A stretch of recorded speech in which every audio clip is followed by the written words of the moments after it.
The morning sun cast long shadows across the Veterans Affairs office lobby as Sarah Martinez adjusted her long-sleeved blazer for the third time. At 28, she had mastered the art of covering every inch of her arms, a habit that had become second nature over the past 5 years. The familiar weight of fabric against her skin provided comfort, a barrier between her past and the civilian world she now navigated. Sarah Martinez? The receptionist's voice cut through the quiet murmur of waiting veterans. Sarah stood, smoothing down her jacket once more, and followed the young clerk toward a conference room where 3 officials sat behind a polished wooden table. "Please, have a seat," said the middle-aged woman at the center, her badge identifying her as Director Patricia Wells. To her left sat a stern-looking man in his 50s, Colonel James Burke, whose military bearing was unmistakable even in civilian clothes.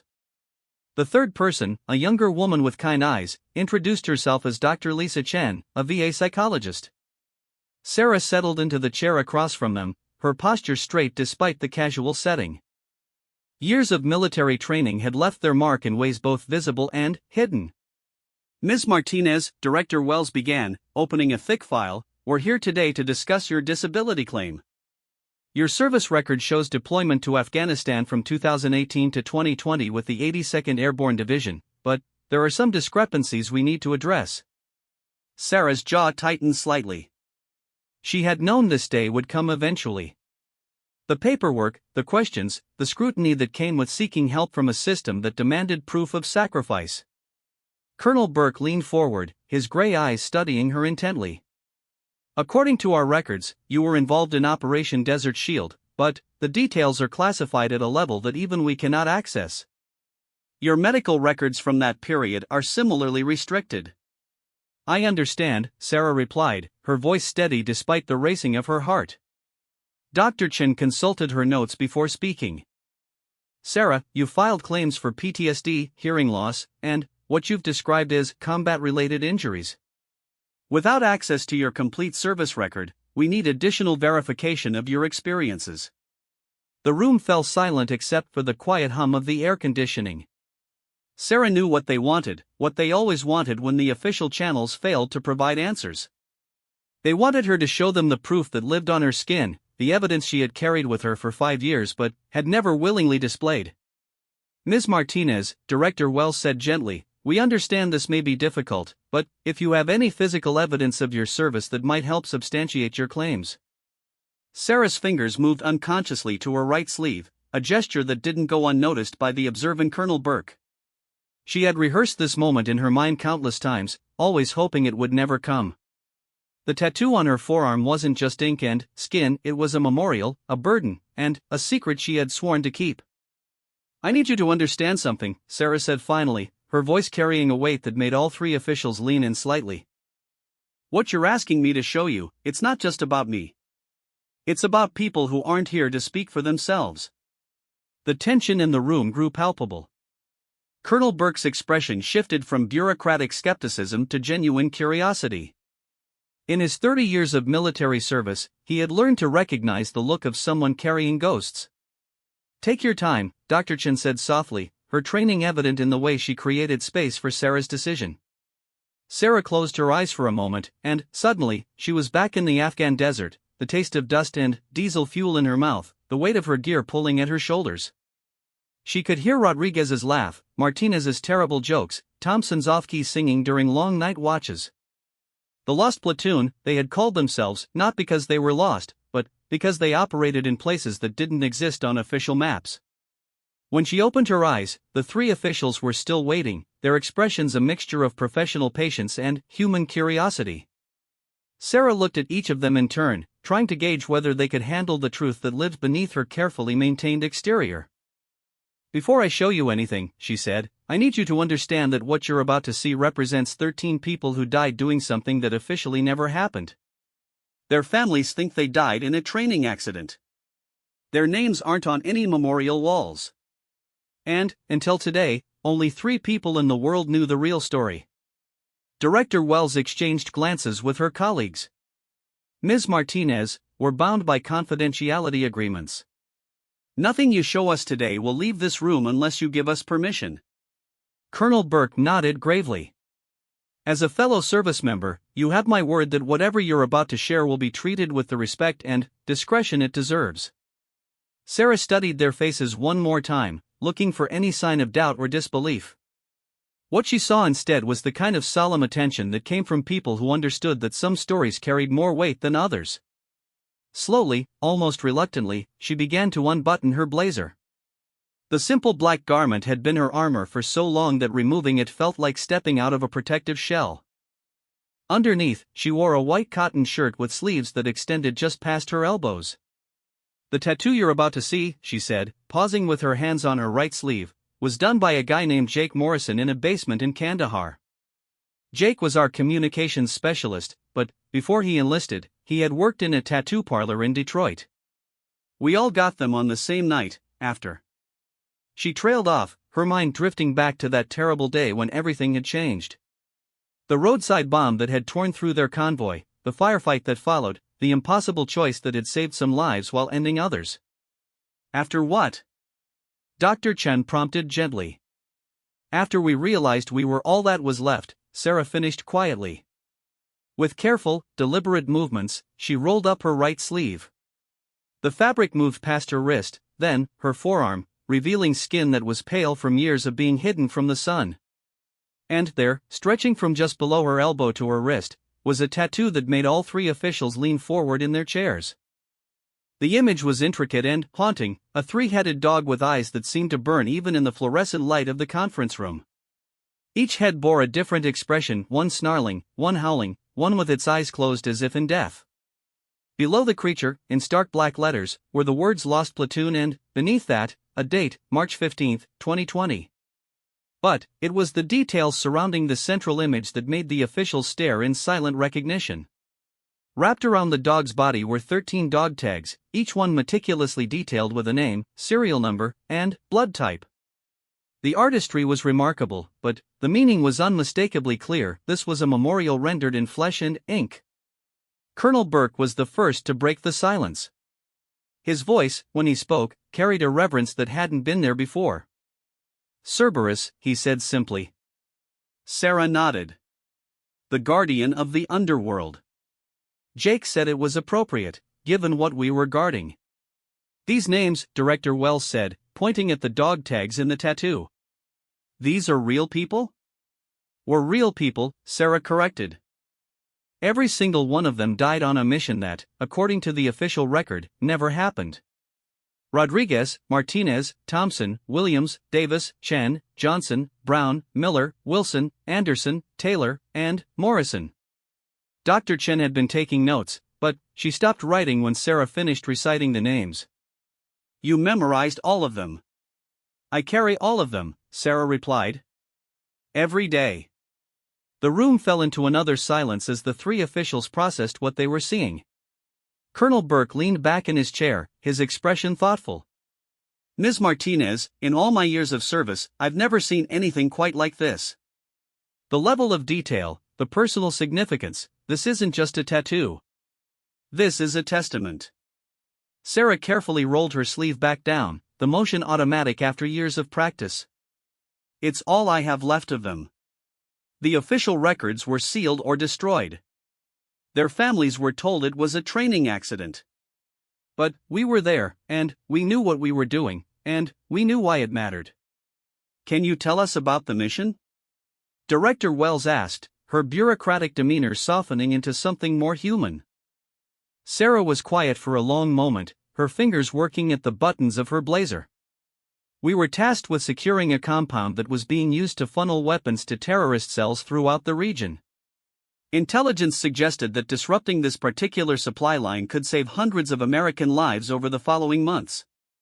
She paused, her eyes focusing on something beyond the conference room walls. The problem was that the compound was in a location that was politically sensitive. Any official military action could have triggered a diplomatic incident that might have destabilized the entire region. Colonel Burke nodded slowly. "So you went in unofficially?" "We volunteered," Sarah corrected. "Every single one of us knew what we were signing up for. We knew that if things went wrong, we would be disavowed. We knew that our families might never know the truth about how we died." Dr. Chen looked up from her notes. "But, you survived." "3 of us made it out," Sarah said. "Me, Sergeant First Class Michael Torres, and Corporal Jennifer Hayes." Torres took shrapnel in his back that left him paralyzed from the waist down. Hayes lost her left leg below the knee and has severe traumatic brain injury. They both got out of the service as soon as they could and disappeared into civilian life. "And you?" Director Wells asked. Sarah's hand moved unconsciously to her left ear, where a barely visible hearing aid nestled against her skin. "Concussion from the blast, partial hearing loss, and what the doctors politely call invisible wounds. The kind that don't show up in photographs but make it impossible to sleep through the night." The weight of her words settled over the room like a heavy blanket. Colonel Burke was the first to speak. "Ms. Martinez, I want you to know that what you and your platoon did, even if it can't be officially recognized, it matters. The sacrifice you all made matters." Sarah's composure, which had held steady throughout the entire conversation, finally began to crack.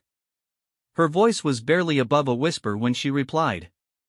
"Sometimes I wonder if it was worth it. 13 good people died for a mission that officially never happened. Their names will never be on a wall. Their families will never know that they died as heroes.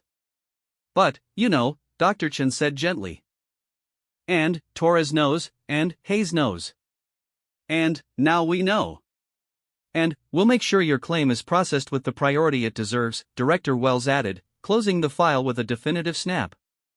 "Ms. Martinez, I want to apologize for putting you through this process.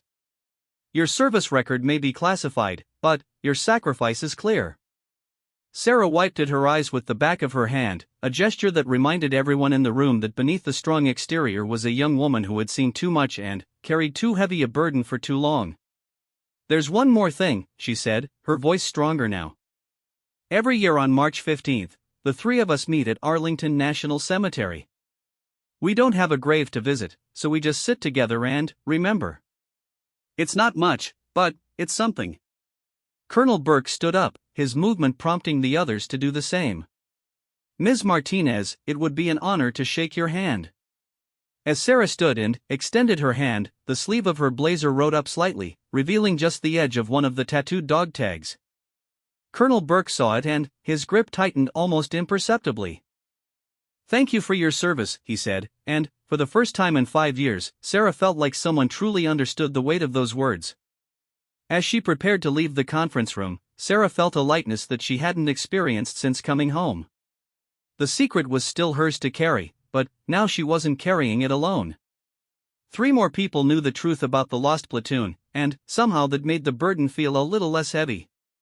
Walking out into the bright afternoon sun, Sarah rolled up her sleeves for the first time in 5 years, letting the memorial on her arm see daylight. The Cerberus tattoo seemed to glow in the sunshine, a guardian finally, allowed to stand watch in the open. 6 months had passed since Sarah's meeting at the Veterans Affairs office, and life had taken on a different rhythm. The disability claim had been approved with unprecedented speed, and, for the first time since returning from Afghanistan, she found herself able to breathe without the constant weight of financial anxiety pressing down on her shoulders. But, more importantly, she had begun to reclaim pieces of herself that she thought were lost forever. The apartment she now rented in downtown Denver was modest but bright, with large windows that let in streams of morning sunlight. On this particular Thursday morning, Sarah stood before her bathroom mirror, rolling up the sleeves of her work shirt without the familiar stab of anxiety that had accompanied this simple act for so long. The Cerberus tattoo on her forearm had become a source of strength rather than shame, a visible reminder of the bonds that tied her to 13 fallen comrades. Her job as a victim advocate at a local nonprofit had given her a sense of purpose that she had been searching for since leaving the military.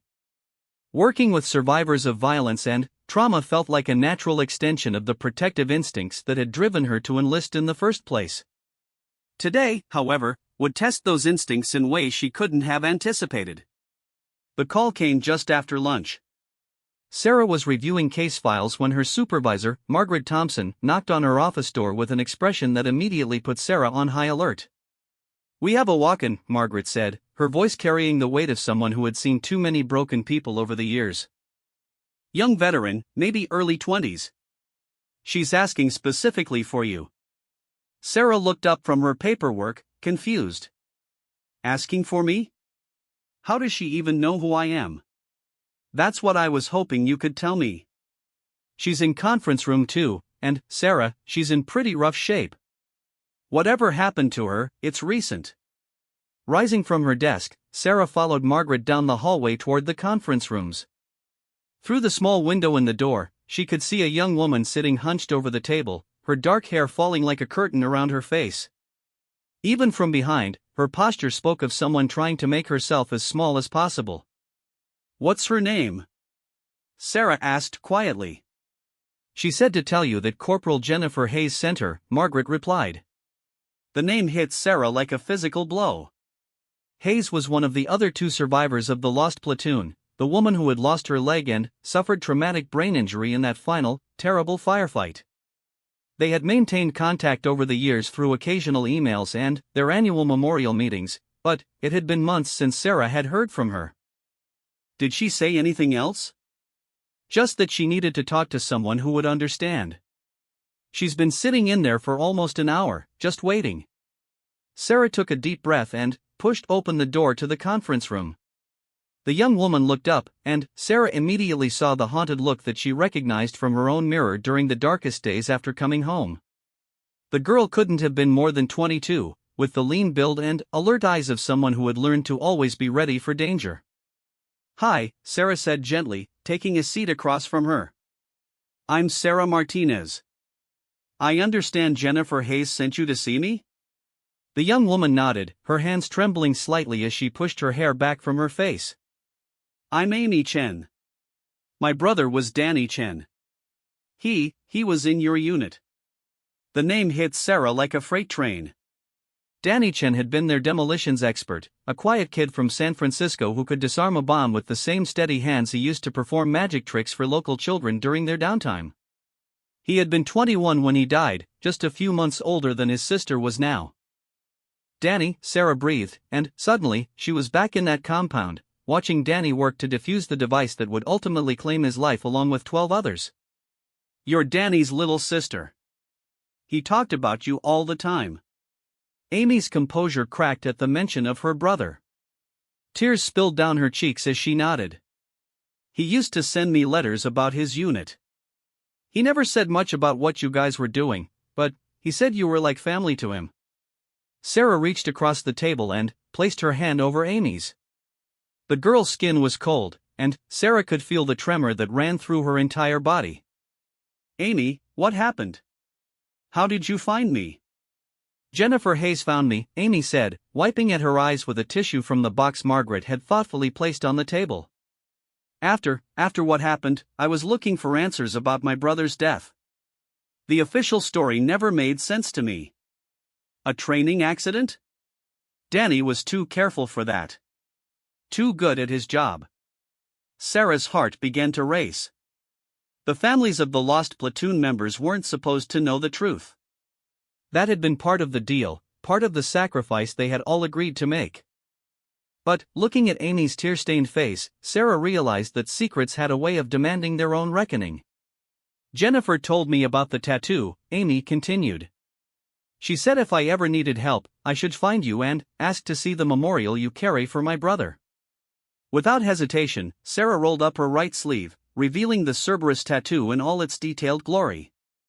Amy's eyes immediately found her brother's dog tag among the 13 wrapped around the guardian's body, and she let out a sob that seemed to come from somewhere deep in her chest. "There he is," she whispered, reaching out as if to touch the tattooed metal tag. "Daniel Chen, B positive." He used to joke that his blood type stood for B positive, and that's why he was always trying to keep everyone's spirits up. Sarah smiled through her own tears. "He saved all our lives more times than I can count." "Your brother was a hero, Amy. A real hero. Then, why can't anyone tell me how he really died?" Amy's voice rose with frustration and grief. "Why do I have to sit through some official's lies about a training exercise when I know my brother was killed in action?" Sarah found herself at a crossroads that she had never expected to face. The oath of secrecy she had taken was sacred, but so was the pain of a sister who deserved to know the truth about her brother's sacrifice. After a long moment, she made her decision. Amy, what I'm about to tell you can never be repeated to anyone. Do you understand? If the wrong people find out that I told you this story, it could put other people in danger. Amy nodded eagerly, leaning forward across the table.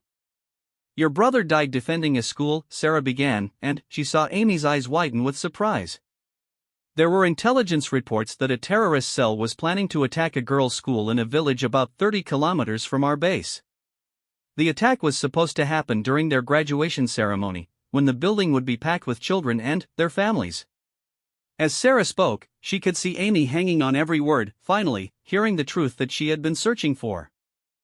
We couldn't respond officially because the village was in a disputed area where American military presence wasn't officially authorized. So 13 of us volunteered to go on ahead of the official response and neutralize the threat. And Danny went with you, Amy said, her voice filled with a mixture of pride and anguish. Danny didn't just go with us, Sarah corrected. Danny led the way. When we got to the school, we found that the terrorists had planted explosives throughout the building. The graduation was supposed to start in less than 2 hours, and we had maybe 90 minutes to clear the entire structure. Sarah paused, remembering the controlled chaos of that morning as her team had worked to evacuate the building and locate all the explosive devices. Your brother found 7 separate bombs. He disarmed 6 of them perfectly. The 7th one. The 7th one killed him, Amy finished quietly. The 7th one was booby-trapped. Danny knew it was a trap, but if he hadn't tried to disarm it, the explosion would have brought down the entire eastern wall of the school. Even with the building evacuated, the debris would have crushed the market stalls where dozens of vendors were setting up for the day. Amy was crying freely now, but there was something different about these tears. They carried grief, yes, but also a kind of relief that came from finally understanding the magnitude of her brother's final act. So he chose to sacrifice himself to save strangers, she said. He chose to sacrifice himself to save children, Sarah corrected.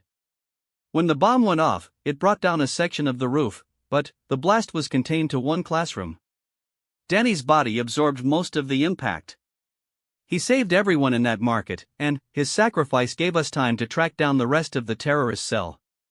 The room fell silent except for the sound of Amy's quiet sobs. After several minutes, she looked up at Sarah with red-rimmed eyes.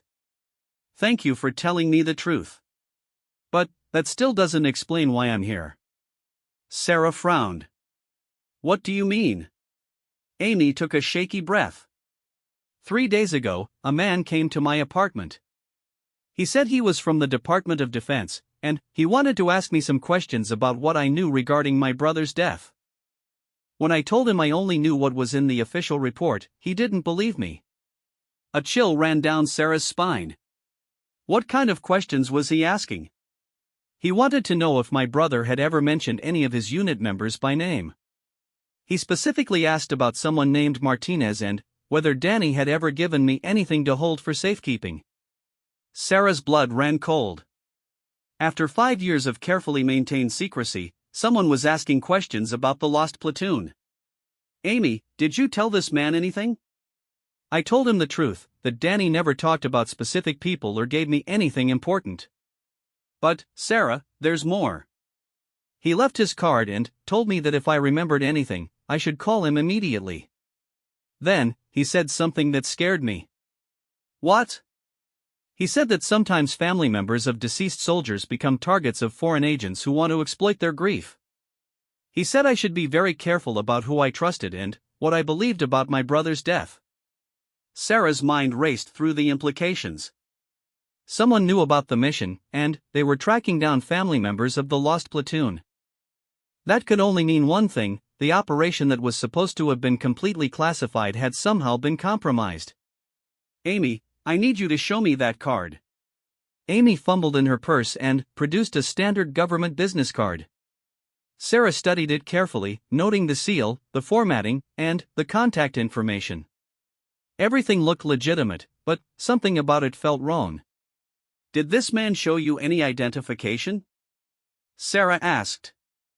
A badge and ID card, but he flashed them so quickly I couldn't really see the details. He was maybe 45, average height, brown hair going gray. He wore a suit that looked expensive, and he had this way of talking that made it seem like he knew things he wasn't telling me. Sarah stood up abruptly and began pacing the small conference room. "Amy, I need you to listen to me very carefully. You cannot talk to this man again. If he contacts you, you need to call me immediately." "Why?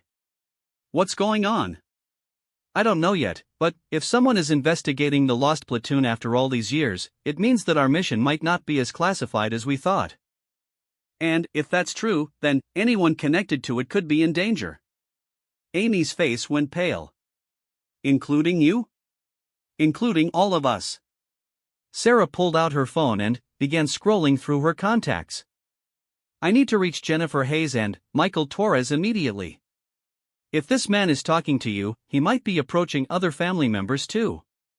As Sarah dialed Jennifer's number, Amy asked the question that was weighing on both of their minds. "Sarah, what happens if the truth about my brother's mission comes out? What happens to the families who were told it was just a training accident?"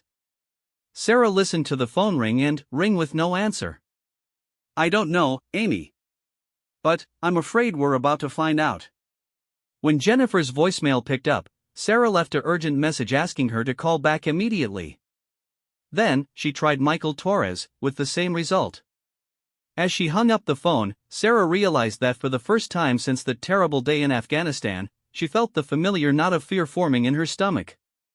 The lost platoon had thought their war was over, but it was beginning to look like someone was trying to drag them back into battle. And, this time, they wouldn't just be fighting for their own lives, they would be fighting to protect the families of the people they had failed to save. "Amy," Sarah said, sitting back down and taking the young woman's hands in hers, "I think you're going to need to stay close to me for a while. Whatever's happening, we're going to face it together." As the afternoon sun slanted through the conference room windows, casting long shadows across the table, Sarah found herself once again preparing for a mission where the stakes were higher than her own survival. The Cerberus tattoo on her arm seemed to pulse with renewed purpose, reminding her that some battles never truly end. The safe house was a nondescript ranch home in the suburbs of Colorado Springs, the kind of place that blended seamlessly into any middle-class neighborhood in America. Sarah had found it through connections she had cultivated during her years working with victims of violence. Sometimes people needed to disappear quickly, and sometimes the system couldn't protect them through official channels.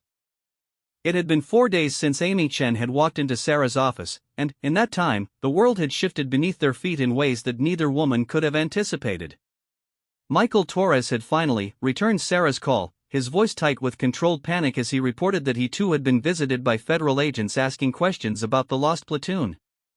Jennifer Hayes remained unreachable, a silence that grew more ominous with each passing hour.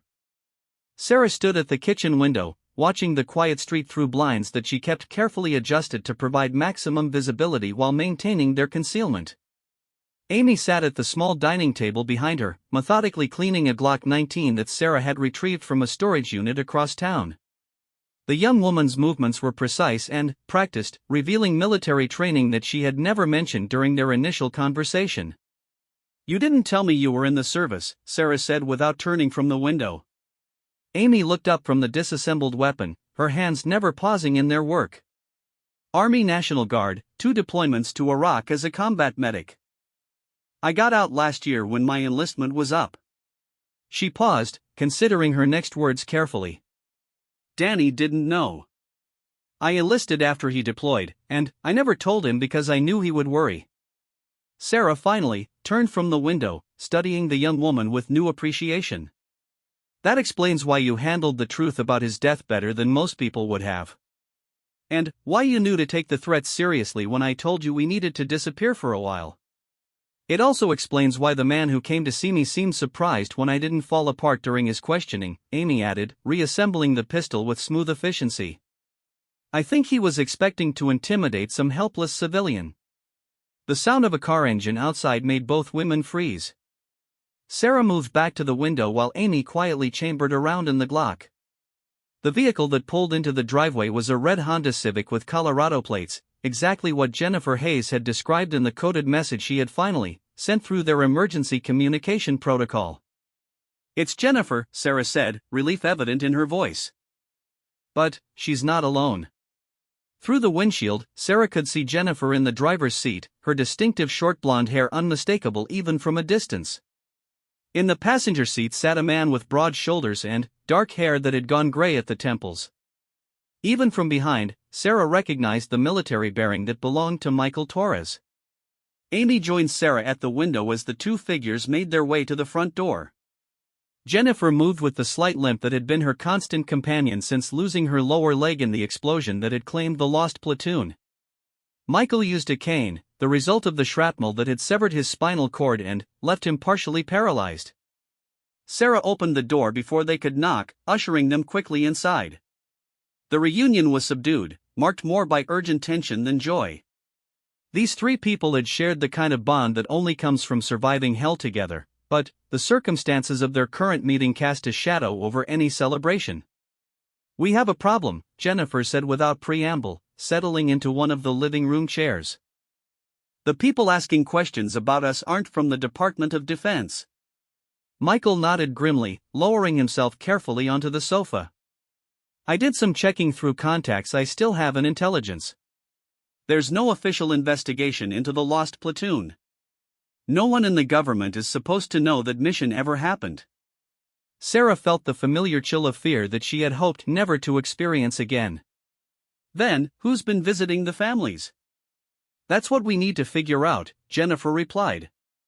"But, first, introductions are in order." She looked toward Amy, who had remained standing near the dining table with the Glock held in a low ready position. "You must be Danny's sister. He talked about you constantly during our deployment." Amy nodded, her grip on the weapon relaxing slightly. "Jennifer Hayes, I presume. Thank you for directing me to Sarah. I finally got the truth about how my brother died." Michael's expression softened as he studied Amy's face. "You have his eyes. Danny was a good man, one of the best soldiers I ever served with." "I'm sorry for your loss." "And I'm sorry for all of your losses," Amy replied, surprising the three veterans with the maturity of her response. 13 people died on that mission, but 3 of you have been carrying the weight of all their deaths. That's not fair, and it's not sustainable." The room fell silent as the truth of Amy's words settled over them. For 5 years, Sarah, Jennifer, and Michael had been living with survivor's guilt that had been compounded by their inability to honor their fallen comrades publicly. The secret they carried had been both a burden and a bond, linking them together while isolating them from the rest of the world. "Amy," Michael said slowly, "what do you know about your brother's military service beyond what Sarah told you about his final mission?" Amy set the Glock on the table and took a seat across from the 3 veterans. "I know that Danny's official service record has gaps.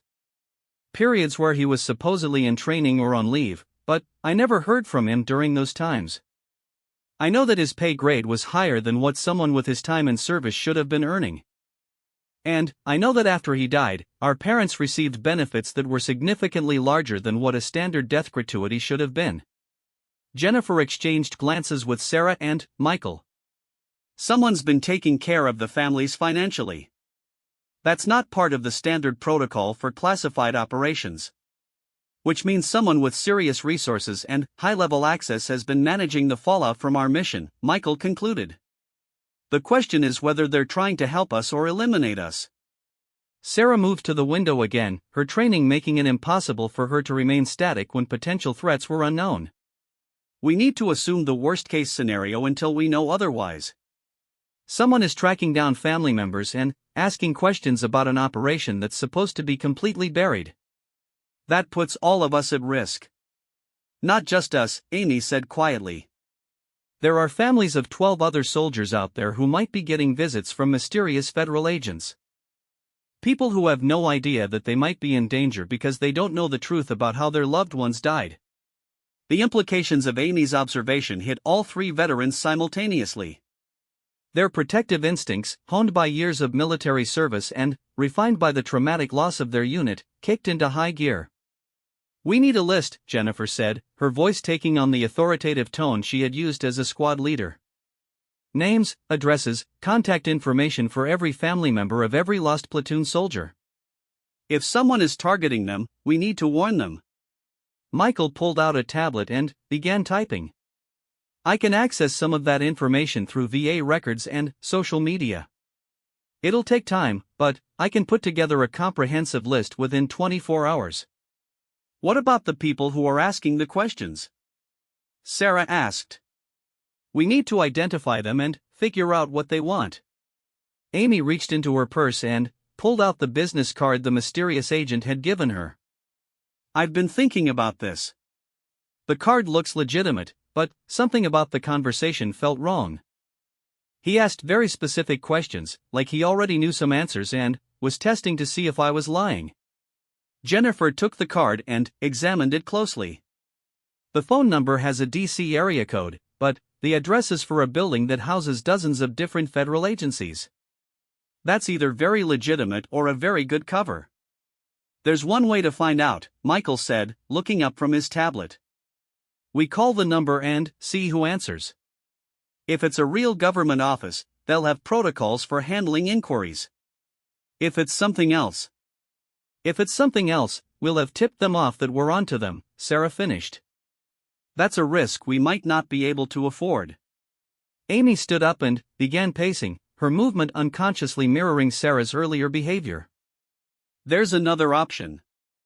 I could call them back and tell them I remembered something about my brother. Set up a meeting and see who shows up. Absolutely not, all three veterans said in unison, their protective instincts overriding any tactical considerations. Amy, you're not trained for this kind of operation, Sarah continued. If these people are hostile, you could be walking into a trap. But I'm the only one they don't know is suspicious, Amy pointed out. They think I'm just a grieving sister who might have information. You three are trained soldiers who would be expected to be cautious. Michael shook his head firmly. The risk is too high. We don't know what we're dealing with yet. Then, we need to find out quickly, Amy replied. Because while we're sitting here debating tactics, other families might be getting visits from these people. Other people who don't have the benefit of knowing that they should be careful. Jennifer looked thoughtful as she considered Amy's proposal. She has a point about being our best asset for reconnaissance. But she's also right about the danger. What if we compromise? Sarah suggested. Amy makes contact, but she doesn't go in alone. We provide backup and surveillance, turn it into a controlled operation instead of a blind meeting. Amy nodded enthusiastically. I can handle myself in a dangerous situation. I've been in firefights in Baghdad. I've treated wounded soldiers under enemy fire. This isn't scarier than that. Yes, it is, Michael said quietly. Because in Baghdad, you knew who the enemy was. Here, we don't even know if we have an enemy, or if we're about to become one. The room fell silent as each person contemplated the weight of their situation. They were four people connected by loss and circumstance, preparing to confront an unknown threat that had emerged from a past they had thought was safely buried. The bonds forged in combat had brought them together, but the mission ahead would test whether those bonds were strong enough to protect them all. We vote, Sarah said finally. This affects all of us, so we all get a say. But, before we vote, I want everyone to understand something. She rolled up her sleeve once again, revealing the Cerberus tattoo that had started this entire chain of events. This memorial on my arm represents 13 people who died protecting innocents. If we walk away from this situation now, their sacrifice will be reduced to nothing more than a classified footnote in some government file. But, if we pursue it, Jennifer added, we risk exposing everything they died to keep secret. We risk turning their sacrifice into a political scandal or a national security incident. Amy looked at each of the three veterans in turn. Or we risk finally giving them the recognition they deserve. My brother died a hero's death, but his parents think he was killed in a training accident. How is that honoring his memory? Michael closed his tablet and set it aside. There's one more thing we need to consider. If we've been discovered after 5 years of silence, it might not be random. Something has changed, some new threat has emerged that's connected to our original mission. You think the terrorist cell we disrupted might be back? Sarah asked. Or someone connected to it is looking for revenge, Jennifer suggested. If that's the case, then hiding isn't just about protecting ourselves anymore. It's about protecting everyone who might be targeted because of their connection to us. Amy picked up the Glock and checked the magazine again, a gesture that had become automatic during their days in hiding. Then, we stop hiding and start hunting. We find out who's asking questions about the lost platoon, and we make sure they understand that the surviving members are still very much capable of protecting what needs to be protected. Sarah smiled for the first time in days, recognizing in Amy's words the same fierce determination that had driven her brother to sacrifice himself for strangers. All in favor of taking the fight to them? For hands rose in unison, and Sarah felt the familiar surge of purpose that came with committing to a mission. The lost platoon had been reduced to 4 people, but their war was far from over. This time, they would fight not just for their own survival, but for the honor of the dead and the safety of the living. As night fell over the safe house, for soldiers prepared for battle once again, their cause as clear as it had been in that dusty Afghan compound 5 years earlier. The Cerberus tattoo on Sarah's arm seemed to burn with renewed purpose, reminding her that some guardians never rest. The warehouse district in industrial Denver was exactly the kind of place where clandestine meetings took place in movies, but Sarah had chosen it for more practical reasons. The abandoned textile factory offered multiple entry and exit points, clear sightlines for surveillance, and enough ambient noise from the nearby freight yard to mask conversations from electronic eavesdropping. More importantly, it was the kind of location where her team could control every variable that mattered. Amy Chen stood in the center of the empty loading dock, her breath forming small clouds in the cold morning air. She wore civilian clothes, jeans, boots, and a heavy jacket that concealed the body armor Sarah had insisted she put on. The wire taped to her chest was military-grade equipment that Michael had acquired through channels he preferred not to discuss, and the backup weapon strapped to her ankle was insurance against the worst-case scenario they all hoped wouldn't materialize. 50 yards away, hidden behind a stack of shipping containers, Sarah adjusted the scope on her rifle and spoke quietly into her throat. "Mike, Overwatch in position. I have clear sightlines on the entire meeting area." "Copy that, Overwatch," came Jennifer's voice through the earpiece. "Mobile 1 is stationed at the north entrance. All approaches covered." Michael's voice followed immediately. "Command post has eyes on all surveillance feeds. No unusual activity on any of the access roads. Our guest should arrive in approximately 10 minutes." The plan was simple in concept but complex in execution. Amy had contacted the mysterious agent using the number on his business card, claiming that she had remembered something important about her brother's personal effects. She had insisted on meeting in person, citing paranoia about phone conversations that wasn't entirely feigned.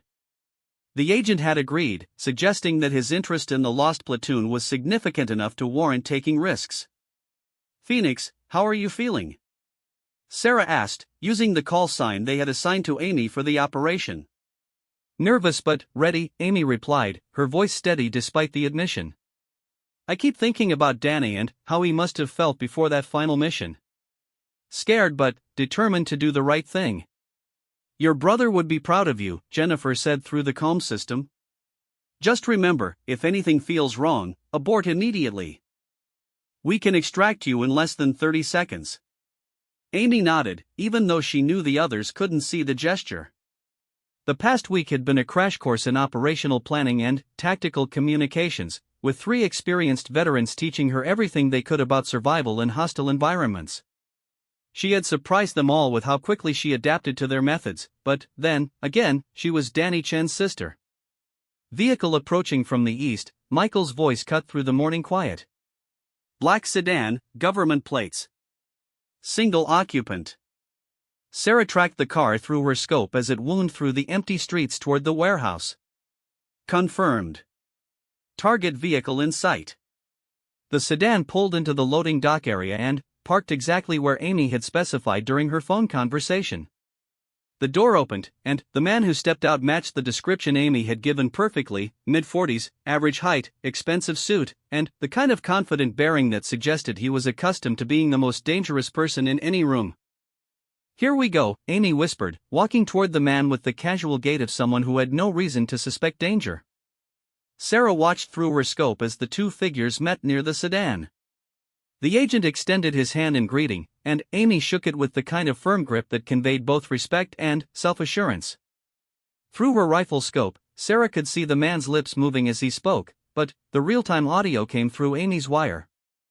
Miss Chen, thank you for contacting me. I understand you remembered something about your brother's personal belongings? Amy nodded, playing her part perfectly. After you left, I started going through some boxes that I hadn't looked at since the funeral. I found something that seemed odd, and I thought you should know about it. What kind of something? A letter. Not addressed to anyone specific, just sealed in an envelope with Danny's handwriting on it. The contents were unusual. Sarah could see the agent lean forward slightly, his body language indicating increased interest. Unusual how? He mentioned names of people he served with. Specific names that didn't match any of the soldiers who were supposedly killed with him in the training accident. Names like Martinez, Torres, and Hayes. The agent's reaction was immediate and telling. His posture stiffened, and his right hand moved unconsciously toward his jacket pocket. Sarah adjusted her aim slightly, ready to take the shot if the man made any threatening moves toward Amy. Did your brother say anything specific about these individuals? The agent asked, his voice carrying a subtle tension that hadn't been there before. He wrote that if anything happened to him, I should try to find them and tell them that the school children were safe. Does that mean anything to you? Sarah's breath caught in her throat. Amy was improvising, using details from the real story to create a fictional piece of evidence. It was a brilliant tactical move, but it was also incredibly dangerous. If this agent was hostile, Amy had just revealed that she knew far more about the lost platoon than she had previously admitted. The agent was quiet for a long moment, and Sarah could see him looking around the empty warehouse with the kind of systematic scan that indicated professional training. Miss Chen, did you bring this letter with you today? No, I left it in a safe place. I wanted to talk to you first and see if it was actually important. It's very important, the agent said, and his voice had changed completely. The bureaucratic politeness was gone, replaced by something harder and more urgent. Miss Chen, I'm afraid I haven't been entirely honest with you about who I represent. Amy's voice remained steady, but Sarah could see the subtle shift in her posture that indicated she was preparing for trouble.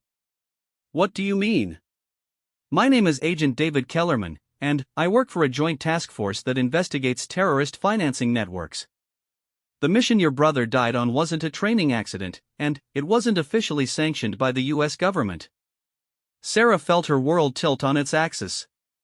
After 5 years of secrecy, someone in the intelligence community not only knew about the lost platoon but was actively investigating it. Command post, are you getting this? Sarah whispered into her mic copy that, Overwatch. Recording everything. This changes our entire operational picture. Agent Kellerman continued speaking, his words carrying implications that none of the veterans had anticipated. The compound your brother's unit attacked was being used to launder money for terrorist operations, but it was also serving as a safe house for a CIA asset who was providing intelligence on regional terrorist networks. Amy's shock was genuine, not part of any performance. Are you saying my brother died attacking our own people? I'm saying your brother died because someone gave his unit incorrect intelligence. The mission was compromised from the beginning, and 13 American soldiers paid the price for someone else's mistakes. The revelation hit Sarah like a physical blow.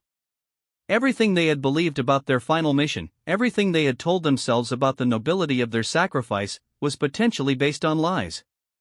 Phoenix, stay calm, Jennifer's voice came through the comm system. Let him keep talking. We need to know everything. Agent Kellerman, Amy said, her voice carrying a strength that reminded Sarah powerfully of Danny Chen. If what you're saying is true, then why is this the first time anyone has told me? Why did my family have to live with the lie about a training accident? Because the people responsible for the intelligence failure have been covering their tracks for 5 years. They've been monitoring the surviving members of the unit and the families of the deceased, making sure no one asks too many questions. Monitoring how? Kellerman gestured toward his sedan. Enhanced death benefits for families, expedited disability claims for survivors, strategic job placements that keep everyone comfortable and quiet. Your friend Sarah Martinez's rapid approval for VA benefits wasn't a coincidence. Sarah's blood ran cold. The help she had received, the sense of validation she had felt after years of struggle, had all been part of some elaborate cover-up designed to keep her silent. So what changed? Amy asked. Why are you talking to me now? Because we have evidence that the people responsible for the original intelligence failure are planning to eliminate the loose ends. And, by loose ends, I mean anyone who might be able to expose what really happened. Amy took a small step backward, her training telling her to create distance when a situation became threatening. Including me? Including you, including the 3 surviving members of your brother's unit, and including several other people who have been asking inconvenient questions about classified operations in Afghanistan. Sarah's finger moved to her rifle's trigger. The conversation had taken a turn that put Amy in immediate danger, and she was prepared to end the threat permanently. However, Kellerman continued, there is another option. My task force has been working to build a case against the people responsible for the intelligence failure. We need witnesses, people who can testify about what really happened during that mission. You want the survivors to go public? Amy asked. We want the survivors to help us ensure that the people who caused their friends' deaths face justice.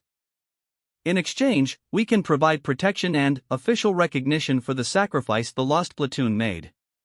Amy was quiet for a moment, and Sarah could practically hear her mind racing through the implications. Agent Kellerman, I need to ask you something, and I need you to be completely honest with me. Go ahead. Are you one of the good guys, or are you the person who's planning to eliminate the loose ends? Kellerman's laugh was unexpected and genuine. Ms. Chen, if I wanted to eliminate you, we wouldn't be having this conversation. You'd simply disappear, along with your new friends who are currently providing overwatch from various positions around this warehouse. Sarah's heart stopped. They had been made. Don't be alarmed, Kellerman continued, apparently addressing Amy but clearly speaking to the surveillance team as well. I've known about your protective details since before I arrived. 3 vehicles, for personnel, military-grade communications equipment, and at least 1 sniper with a clear line of sight on my position. Amy's training kicked in, and she began backing toward the nearest exit route. How do you know all that? Because for the past week, my team has been providing counter-surveillance to make sure no one else tried to interfere with this meeting. Ms. Chen, you and your friends are not the only people who want to protect the families of the lost platoon. Michael's voice came through the comm system, tight with controlled anger. Overwatch, we have multiple vehicles approaching from all directions. This was a setup. Sarah could see the approaching vehicles through her scope, black SUVs moving with the kind of coordinated precision that indicated professional training. But, instead of surrounding the warehouse, they took up defensive positions at the perimeter, creating a protective barrier rather than an assault formation. Phoenix, get to cover now, Sarah ordered, but Amy held her ground. Agent Kellerman, Amy said, her voice carrying the kind of authority that came from someone who had made life and death decisions under fire, I think it's time you explained exactly what kind of help you're offering. Kellerman nodded respectfully. The kind of help that ensures your brother's sacrifice means something more than a classified footnote in a government file. The kind of help that brings the people responsible for his death to justice. And the kind of help that makes sure no other unit gets sent into a trap because someone in Washington is playing political games with soldiers' lives. Sarah lowered her rifle slightly, her tactical mind processing the new information. If Kellerman was telling the truth, then the Lost Platoon's war wasn't over, it was just beginning. But, this time, they would be fighting with official sanction against an enemy they could actually identify.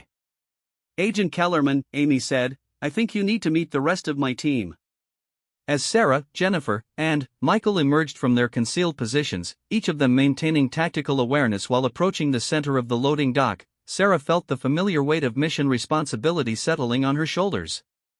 The Cerberus tattoo on her arm seemed to pulse with renewed purpose, reminding her that some battles could only be won by those willing to guard the truth, no matter the cost. For 5 years, the surviving members of the lost platoon had carried the burden of their fallen comrades in silence. Now, they had the opportunity to transform that burden into something that might prevent other soldiers from dying for lies. The Guardian was about to become the hunter, and the hunt for justice was about to begin.